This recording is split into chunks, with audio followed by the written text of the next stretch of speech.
So this is the Breville Barista Touch, and it's a great starter machine. I'm looking to sell it so that I can upgrade. I've learned this system and it works well, but I always have the itch to upgrade. So I've used it about 6 months. It's been great. It really got me started on how to properly brew espresso. And so I wanted to demonstrate it just to kind of show how it works, and for anyone interested in purchasing it, it might be a good demo of what it's capable of. At the top here you have different drinks that you can save.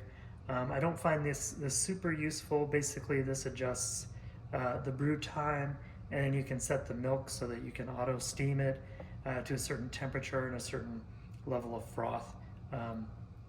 So you can save those things, but the most important thing really is the grind setting and how fine you're going to grind, and how much you're going to grind. So you can come in here and you can set, I want to grind for 30 seconds at a grind level of 15, and there's a wheel over here that actually adjusts how fine you grind. And you can do it one of two ways. You can just load the hopper up with beans, and then you can figure out how much time it takes to get the amount of coffee that you want to brew. Or this does not come included, but any sort of scale that can have an auto tare, it's really essential if you're really into learning how to brew espresso. You want to be able to measure how much you're actually brewing, and then you want to measure the output. You can probably get a decent tasting espresso by just kind of winging it, but if you really want to dial it in and kind of understand what it takes to brew espresso, you want to have something to measure. So I start here by tearing my portafilter here to 0. So we start with 0, and I come here and I measure my beans, and I'm going to go for a 20. So I've got a triple basket in here. I'm going to do 20 grams of beans, and then I'm going to dump it in here with the grinder, and I just grind it through until it stops. So that's how I know I've got 20 grams. You could also fill this up, and then you can just press this and it'll start. And then you can measure, you can weigh how much you're grinding in.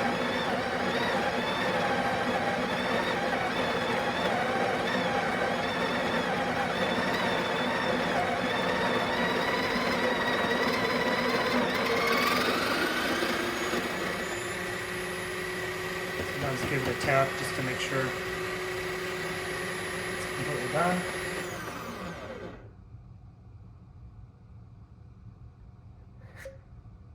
And so then I shake it flat. There are a bunch of different ways that people prepare their puck. You can use these little wire things to kind of level out, but you can also just tamp it down. The important thing is to try to get it level if you're new to brewing. So try to get it level and flat, and just like that. And this is a nice little filter, a grind filter, and I'll include that. But there we go, we've got the puck ready to go. And then we just lock it in place here. And then we're gonna get our cup. We're gonna brew into our cup. And again, with the scale, I'm going to tear it down to 0, and then I'm going to brew.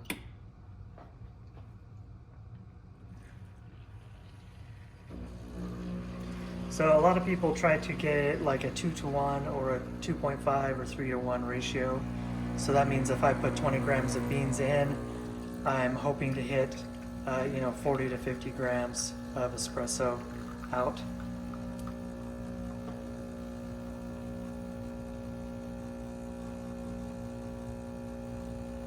You want to try to hit that within about 30 seconds, give or take.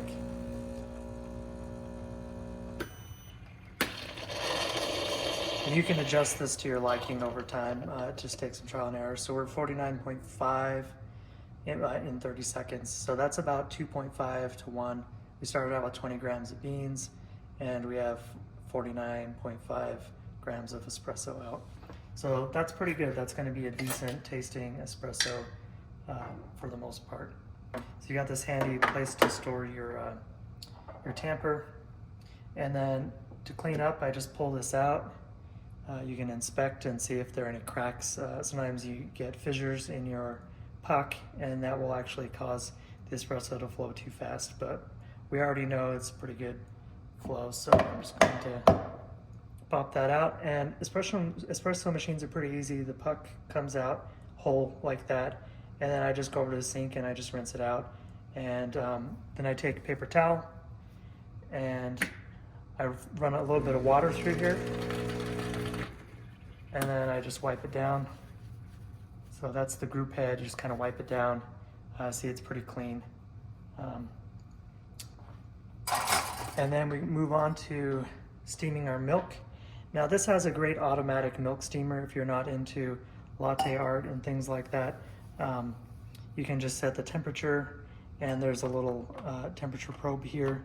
You just set the mug on it and you press start, and it will just do its thing and foam it. If you want to do a manual, you can actually do by hand as well, which is what I'm going to do right now.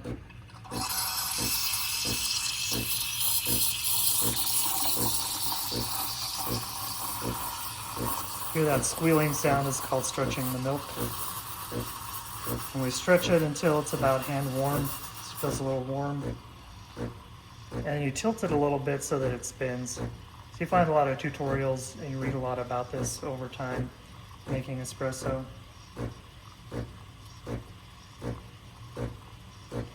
And when it gets just about too hot to touch, that is when I stop.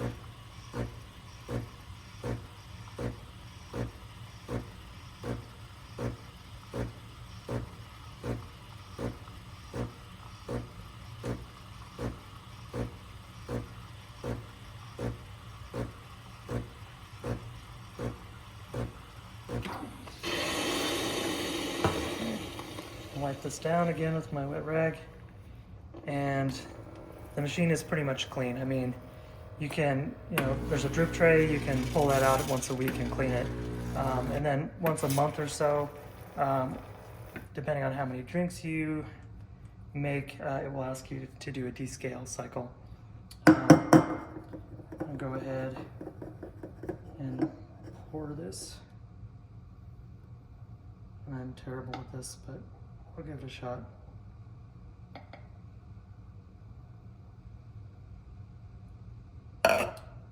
So, my warped, funky heart there. So that's pretty much it. Day to day, you don't have a lot of maintenance. And then every once in a while you run a descale cycle when it prompts you to. So it's a pretty nice machine. It makes a pretty decent espresso and cappuccino. It's pretty easy to use. So that's that.